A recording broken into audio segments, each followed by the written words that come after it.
It's election day here in Mississippi, but did controversial issues bring out high numbers at the polls? We tell you the answer to that and more coming up. Good evening, I'm Lauren Loylis. And I'm Sharon White. And coming up, not only will we tell you about voter turnout, but we will have a prediction of the analysis of how votes will turn out. And later on in the show, we have Morgan Gregory with today's trending topics with our segment, Today's Tweets. Keep it local, keep it here. You're watching Newswatch 99.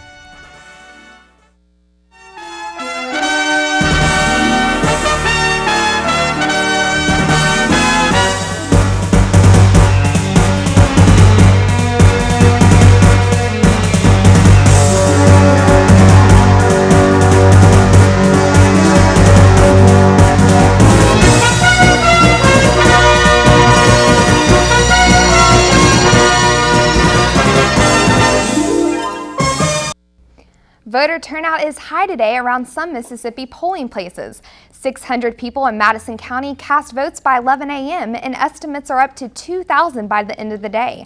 In Jackson, votes are mixed between the three controversial initiatives, making it hard to predict the outcome at this time. The polls in Pearl begin with 100 votes in the first 50 minutes. A poll worker says voter turnout looks to be like one of the best they have had. All 12 machines are busy in Ridgeland, and a long line of voters was formed in Flowood starting at 7 a.m. The state's two gubernatorial candidates are saying yes to Proposition 26.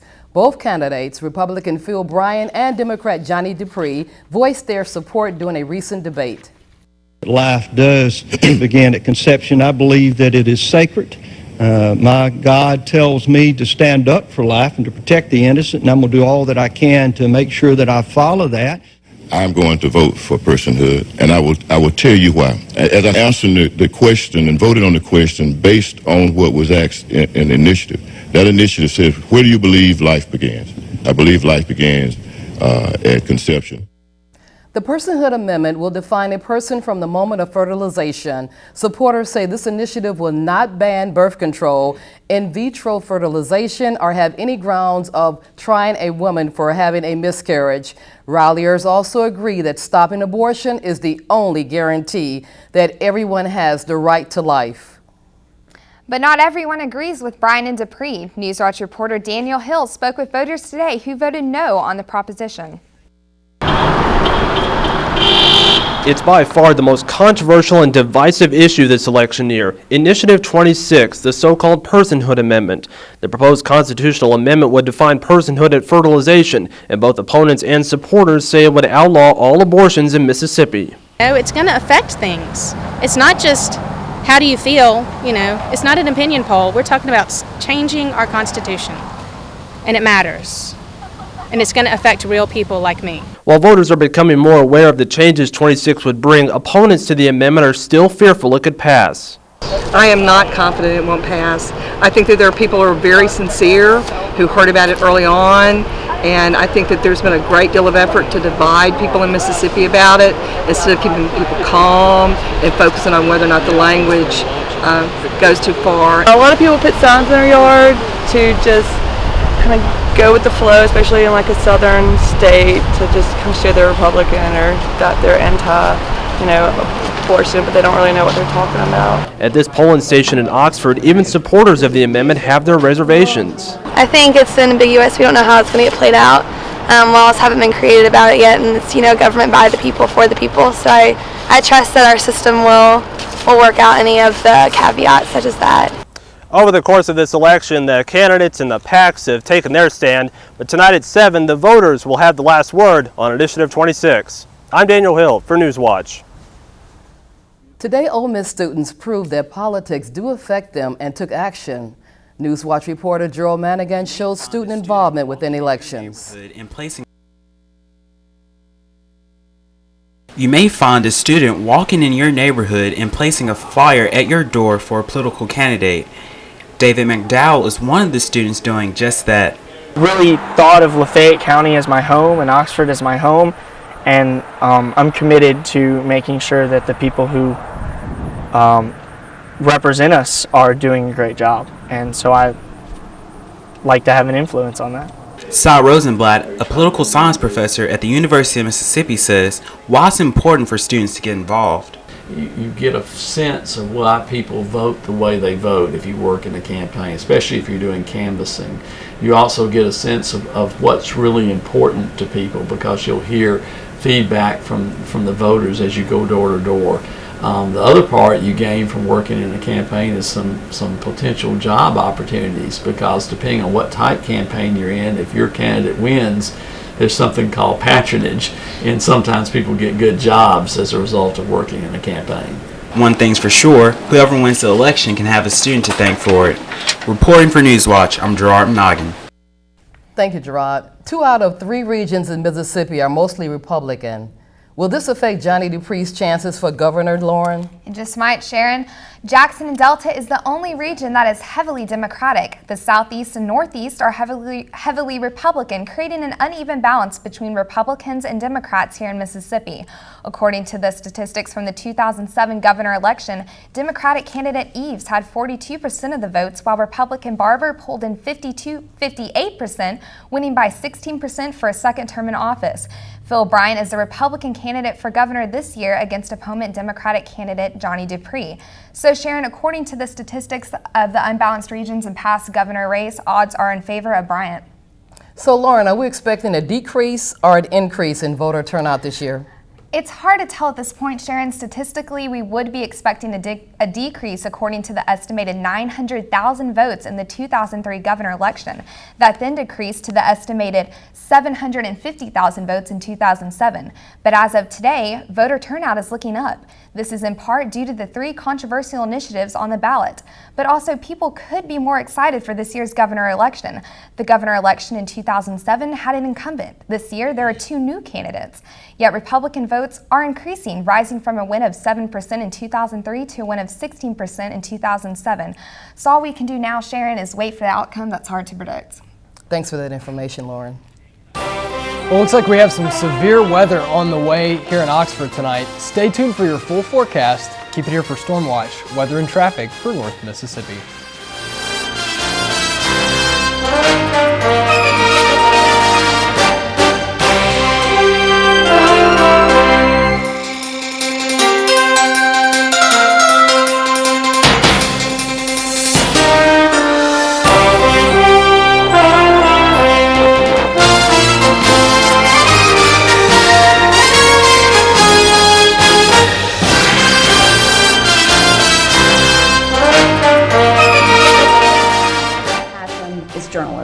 Here at the University of Mississippi, we produce a nightly half-hour newscast, broadcasting regionally on cable and globally on the World Wide Web. It's the kind of experience that is preparing me to walk into any news station in the country with the skills and abilities I need to succeed. So it's not just preparing me for the real world, it is the real world.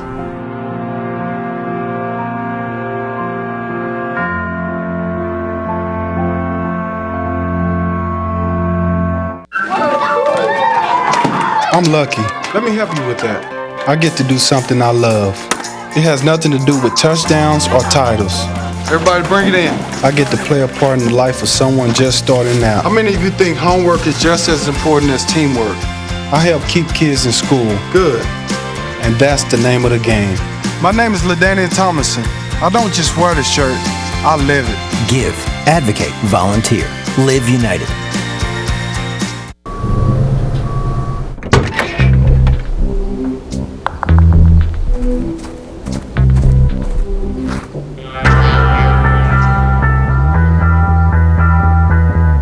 When you throw away money on wasted electricity,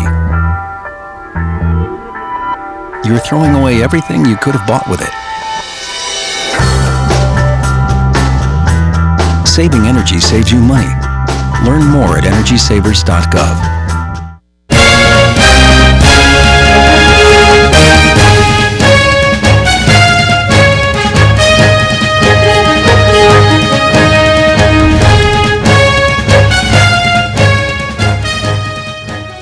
The The UN Nuclear Atomic Energy Agency reports today that Iran is suspected of conducting secret experiments in the development of nuclear arms. Despite Iran's claim against these accusations, the report is a strong sign that Iran plans to build nuclear arsenal. This report could clear the way for a new confrontation between the West and Iran. This report is based on the knowledge of computer modeling of a core nuclear warhead, high explosive testing, use of equipment and design information to make such arms, and developing and mounting a nuclear payload, which is a weapon that can reach Israel. Republican presidential candidate Herman Cain went on the offensive today against the only woman to publicly accuse him of inappropriate sexual behavior, the latest in a series of sexual harassment allegations against Cain. Sharon Bialik accused Cain of acting inappropriately when they were alone more than 10 years ago. Bialik is the first person of the accusers to come forward and publicly lay out her case against Cain. In an interview today with ABC News and Yahoo News, Cain says he did not remember Bialik by name and that he has never acted inappropriately with anyone. Ole Miss has brought suicide prevention into the spotlight with the Out of the Darkness Suicide Prevention Walk. NewsWatch reporter Bennett Hipp has the story. On Saturday, November 5th, the Ole Miss campus played host to the second annual Out of Darkness Walk. The purpose of the walk was to benefit the American Foundation for Suicide Prevention and to allow walkers to honor those family members and friends who lost their lives to suicide. Because suicide is the second leading cause of death among college students, the walk is even more important to have on the Ole Miss campus. It affects, pretty much everyone. There's a statistic that says about every 15 minutes someone attempts suicide, and so it continues to be a problem, and it's a growing problem, especially in college-aged people. Because suicide is such a tough subject to talk about, part of the walk's goal is to help people become more comfortable talking to others about suicide. In order to erase the stigma that's attached to suicide, we need to talk about it and share our stories so that maybe we can help those that feel lost or feel like there's just no other way out. Event organizers hope that the Out of Darkness Walk will continue to bring suicide into the spotlight.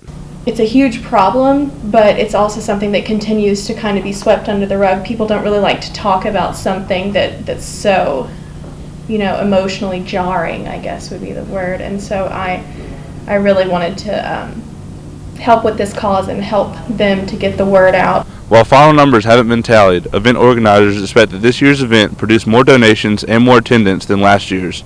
Reporting for Newswatch, this is Bennett Hipp.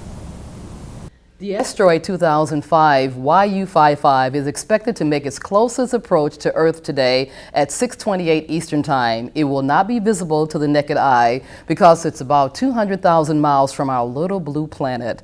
The factor that has put the asteroid on the public's radar is that it is larger than an aircraft carrier.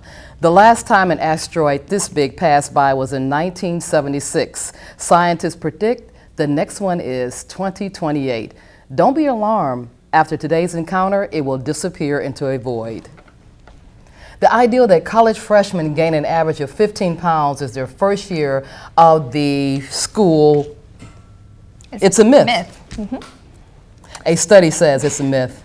The results published in the journal Social Science Quarterly surveyed 7,000 people nationwide and found women gain on average 2.4 pounds and 3.4 pounds for men. Only 10% of all college freshmen actually gain 15 pounds or more, Lauren. 25% of freshmen reported actually losing weight during their first year, the study says. And they're talking about the study says that it's due to the social life and drinking. Mm-hmm.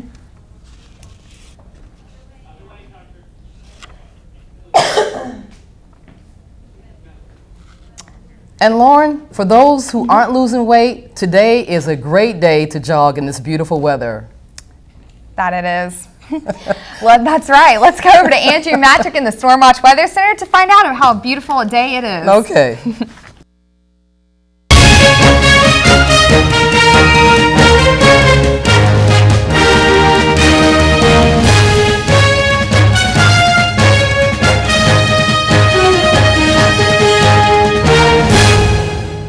Well, today actually was a pretty nice day. I thought it might have been a little warm actually. 75 degrees out there, winds south 6 miles per hour.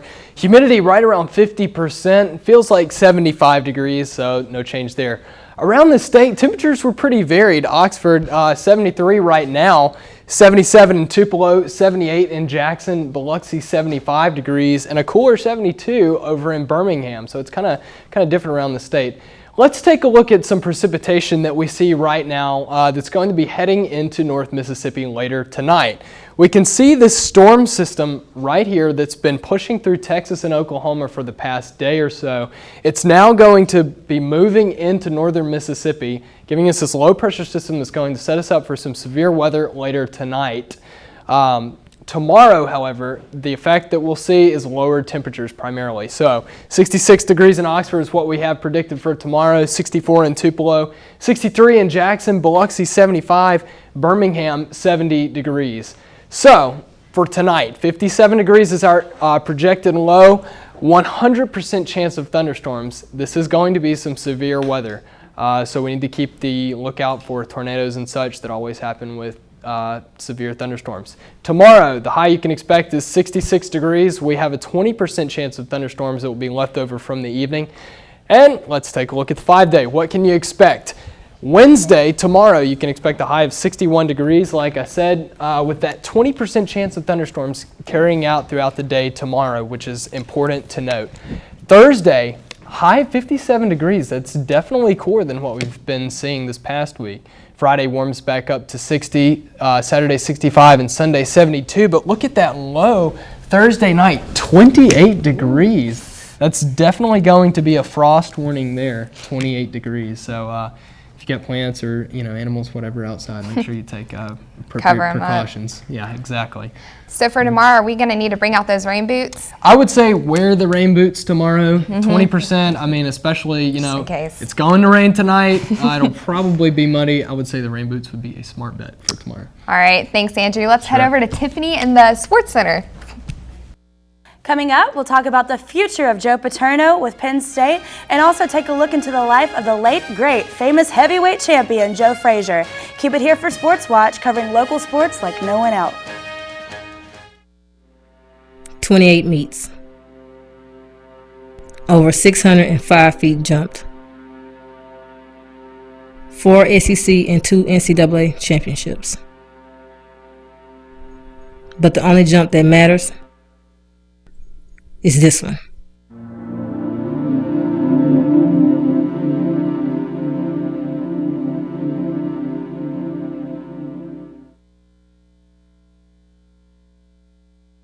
Think of we before me. Lend your muscle. Give 110%. That's what it means to live united. Ole Miss and United Way are teaming up to improve the education, income, and health of our community members. When we reach out a hand to one, we influence the condition of all. We can create opportunities and make a difference by giving to United Way. Join me in making a difference. Join me. Join me. Join me. Give. Advocate. Volunteer. Live united.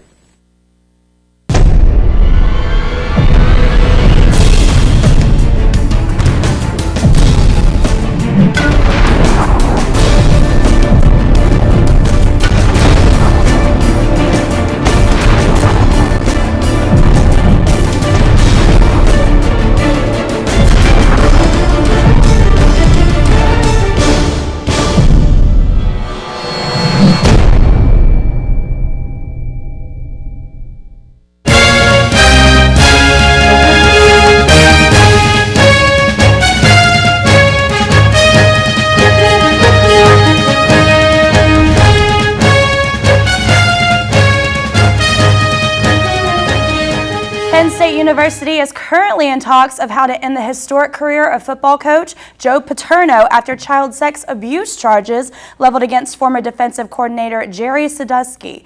Paterno is facing massive backlash after his immediate response to learning of Sadusky's alleged sexual abuse of a child in 2002. Paterno had planned to make a statement at his weekly press conference until Penn State officials contacted the Paterno household and were told the conference will not be held today. Joe Paterno is well well into his 80s and has been Penn State since 1966. And now his future with the team is in question due to this current investigation. The Penn State community is hurt by the allegations and stunned by that coaches and officials failed to report it. Sandusky has been charged with 21 felony counts for allegedly abusing 9 victims over the period of 15 years. Penn State officials have concluded that Paterno will not be back to coach football in 2012, which would have been his 47th season.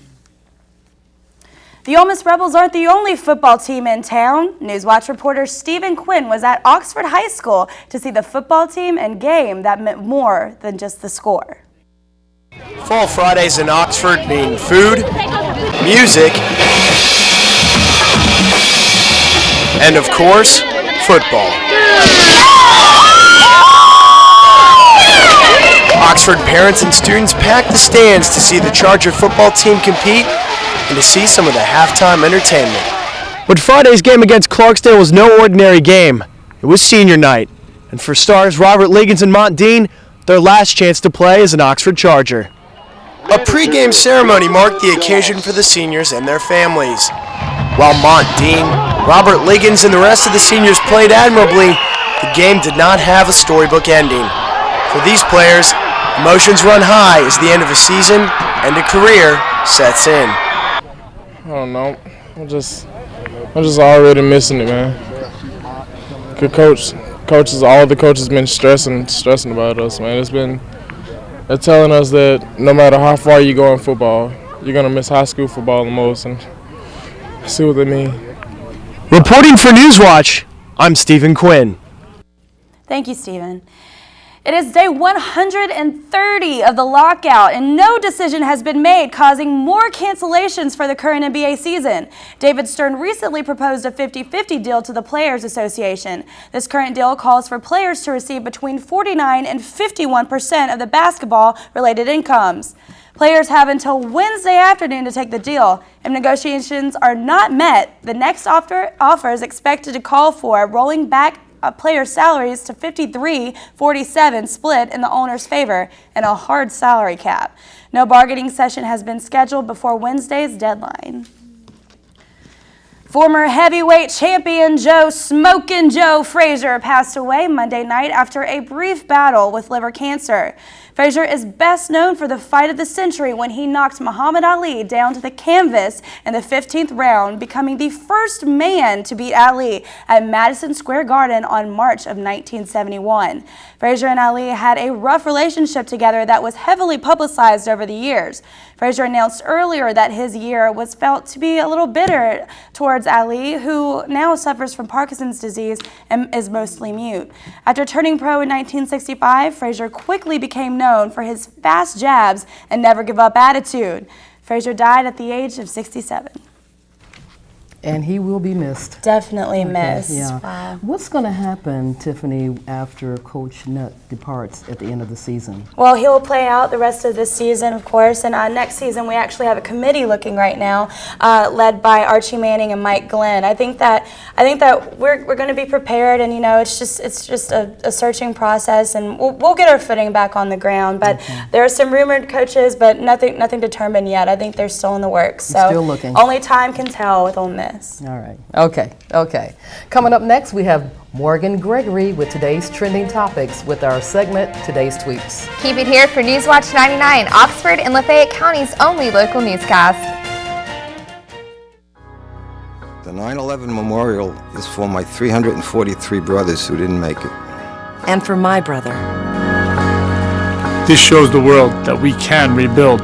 And that we are strong. It's for the heroes like my dad. This year, the National September 11th Memorial opens in New York City. Join us to honor, remember, and reunite.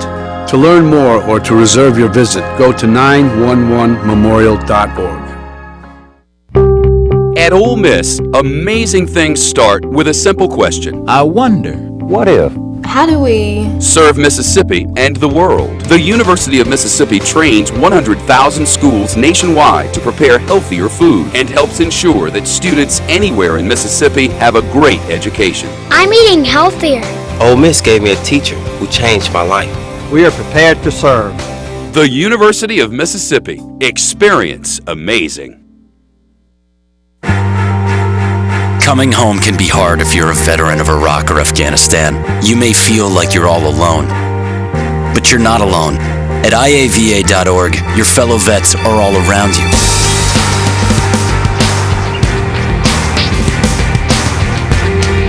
Join our free online community, get the resources you need, and connect to other vets who know where you're coming from. IAVA.org. We've got your back.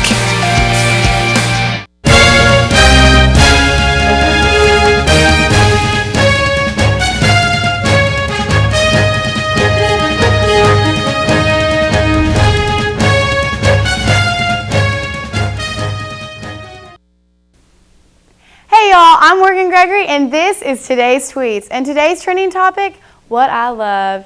And let me tell you, y'all are into some kinky stuff. Come on, if you're trying to get on today's tweet, which I know you are, you better make it a little more appropriate, okay?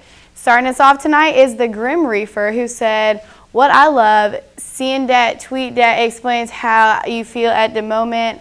Yeah, I bet you love seeing that as how you can't form a sentence in proper English. I can't imagine you having to translate your feelings into thoughts, but thank goodness for Twitter.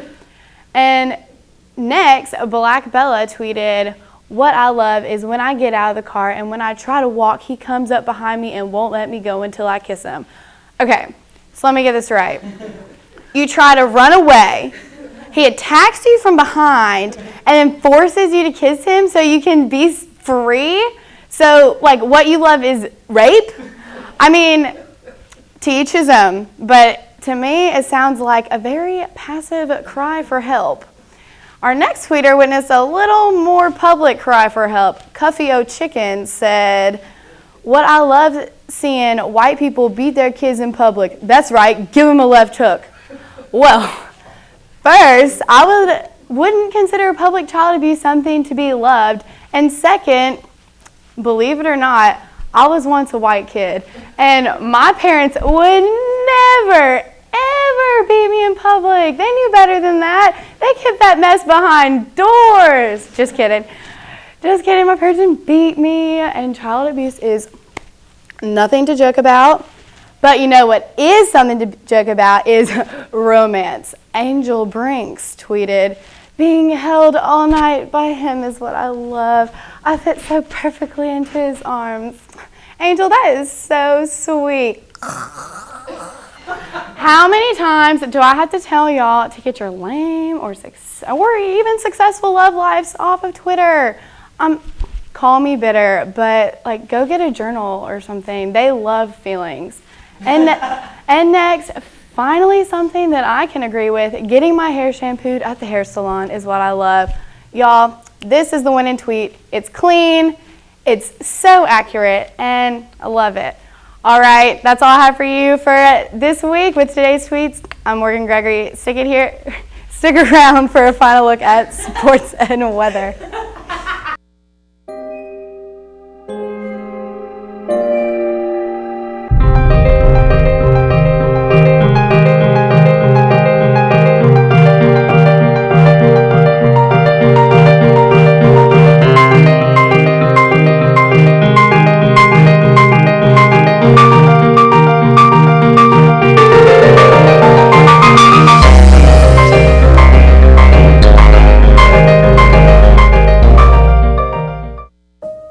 It is a place which exerts an extraordinary pull on all who have walked its hallowed ground.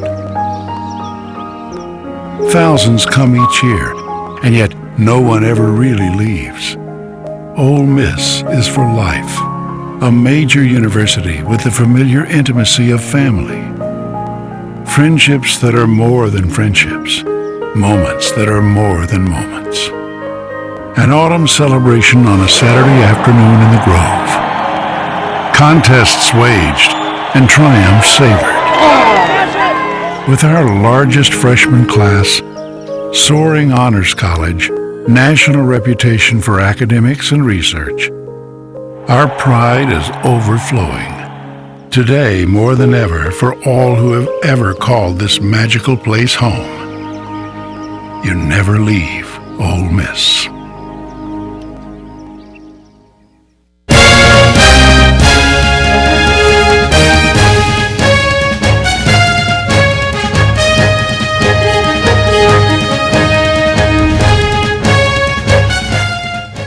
That's all the time we have for this evening. If you've only tuned in for part of the show, catch us again tonight here at 10 on Channel 99. I'm Lauren Loylos. And I'm Sharon White. Thanks for joining us here at Newswatch 99. Good night.